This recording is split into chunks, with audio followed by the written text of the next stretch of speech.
Any pet owner would know that a dog is man's best friend.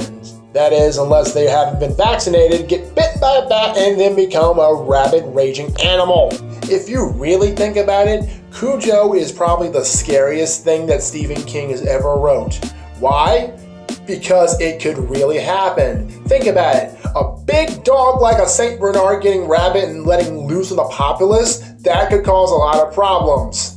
This isn't some vampire. It's not some girl with telekinesis or a girl who can start fires from her mind. This is a real-life animal with a real-life disease on the rampage. Also, interesting fact to note, Stephen King was actually an alcoholic at one point, and he was completely, in his own words, drunk out of his mind when he wrote this book. Sheesh. If this is what he can write when he's drunk, what can he write when he's sober? Actually, Cujo plays second fiddle in his own book. The real stars of the story are a family of three.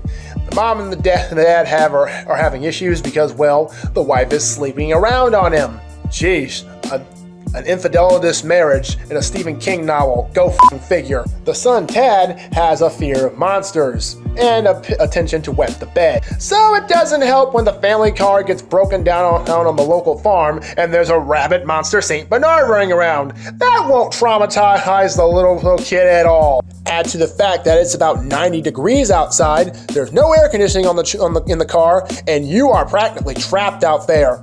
Oh boy. You would hate to be a claustrophobic in that situation because practically the fear factor in this book is basically cabin fever inside of a car. And you can't go out of it because there's a dog out there ready to bite your head off.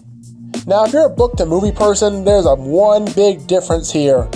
In the book, the boy Tad dies from heat exhaustion and dehydration. But they're not going to have that in the movie because we want some happiness here. So hey, Tad's alive.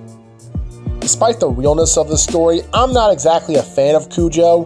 The book is a complete utter snorefest, and the movie is just average. Yeah, it has the suspension, I will give it some credit. Yeah, given the camera angles used, it gives a real feel of suspense and claustrophobia. But after all that, it's just really average. You know what? All this dog talk makes me want to listen to the Baja Men right about now.